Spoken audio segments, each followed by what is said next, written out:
Many of you have probably heard the saying that time is a construct, which basically means that time is something that's been created by humans and has no predetermined meaning until we give it meaning.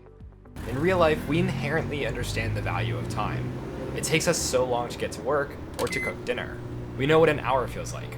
We've been thinking about it and using it our entire lives, so it's only natural that it makes sense to us. In League, however, you're no longer in the system that you spent your whole life in. You're in a game with a whole new set of rules, and time loses a lot of meaning unless you learn how it's supposed to be used within the new system. Today, we're going to be focusing on time, showing how lots of players waste it, explaining some key concepts, and assigning value to certain things that you may not have known how to assign value to before. We should think about time as a resource. Just like how you use your mana to cast spells, HP to trade, or gold to buy items, time can be spent and used. It's by far the most universal and important resource in the game. The clock is always ticking, and if you aren't thinking about how to best spend it, you're just losing it for free. One of the hardest things for players to understand is that time is worth more at different points in the game. In general, the first 15 minutes or so, aka the early game, is by far the most important when it comes to carrying in solo queue. Most interactions early on are limited to just that of a lane opponent and occasionally the junglers. Isolated fights happen all the time, and 1v1 or 1v2 are the most common. In these situations, you have either 100% or 50% control.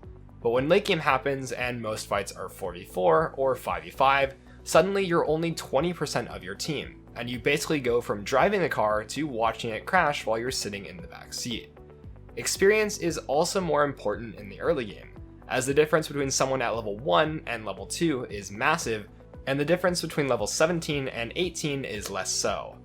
It also takes less time to level up at lower levels, so missing 30 seconds of experience matters a lot more than at 30 minutes into the game. Gold functions in a similar way. When you have less items and less stats, items matter more. Almost everything in the game is more valuable the earlier it is. Because of this, we'll be focusing very heavily on early game time wastes, as these will be the easiest and best things to fix to see the biggest improvements.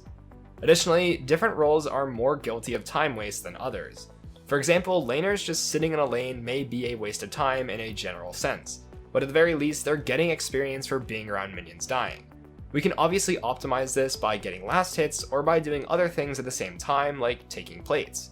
Supports, however, don't get as much value out of last hitting, and certainly don't want to be taking last hits away from their laners. So they have less stuff to do in a lane, and that means in order to not waste time, they need to be looking for other things to do sometimes, like warding or roaming. Junglers in general are the most guilty of wasting time. Because you don't generate experience just by existing near minions, you really need to make sure you're always doing something. We're not going to say that this is only important for junglers, as all roles at the highest level are extremely optimized in their time usage, and it's why when you watch pro players, their gameplay flows very well from one thing to the next. We'll be taking a look at the biggest culprits of time waste for all roles. If you don't play a particular role, don't worry, as these tips are all universal and may be focused through the lens of a certain lane, but everyone is sure to learn something.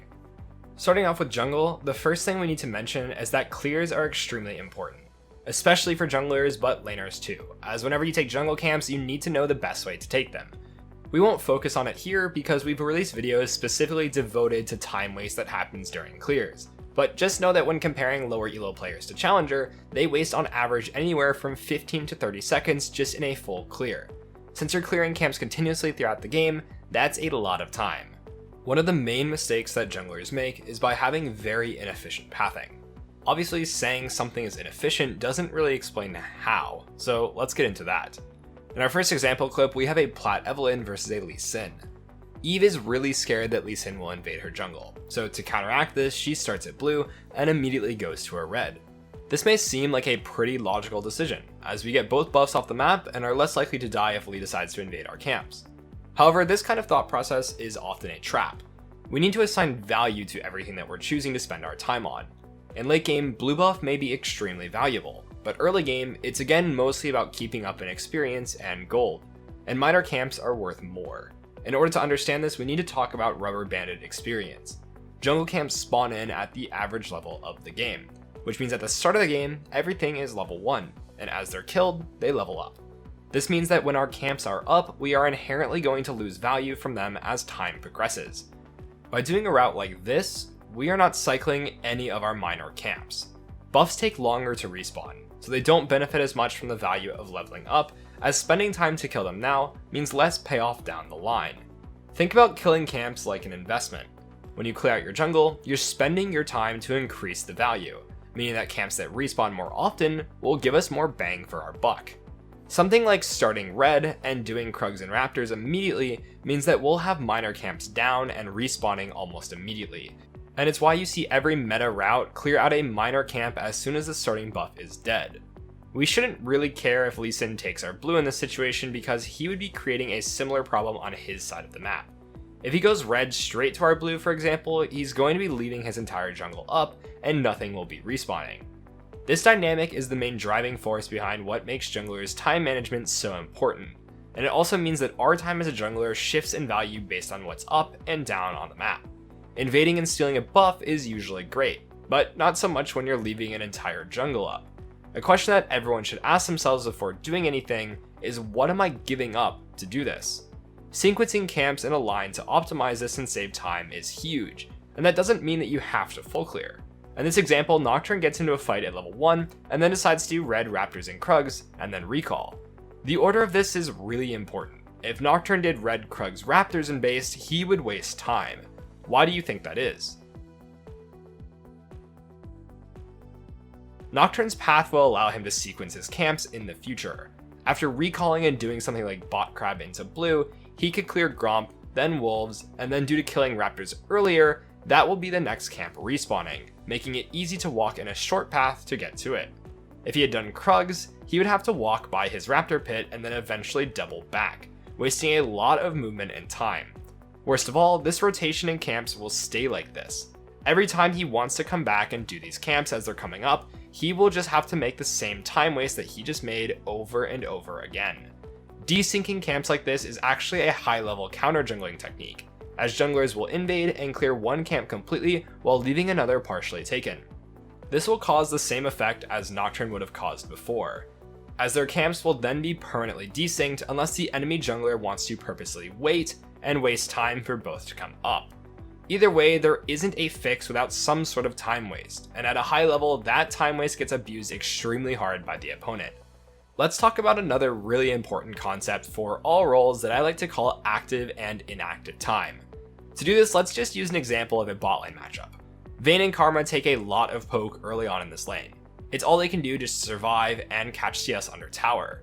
Aphelios and Lux are at a clear HP advantage here, and if anything were to break out on the map, Vayne and Karma wouldn't really be able to do anything right now. This means that while they technically are on the map available for a play, they really can't move or help. I classify their time here as inactive, and ideally we want to minimize our inactive time as much as possible. To become active again, Vayne and Karma both need to recall to regain their HP, or have their jungler or mid bail them out. The latter two are definitely not happening right now, as we can see them across the map. While it would feel pretty bad to base and potentially lose a wave here, you need to realize one really important thing. This situation will not change until they recall, meaning that every wave from this point onwards, Vayne and Karma will remain inactive and be unable to actually contribute to the game. They will always have to lose a wave here in order to get a base. It just matters when that happens. They will miss the same amount of minions no matter what, so they should focus on reducing the amount of inactive time they have and just recall immediately. Think about this like investing your time to have more potential later. You might as well lose your wave immediately to be active rather than delay your recall and be inactive for a longer period of time. This accomplishes two things.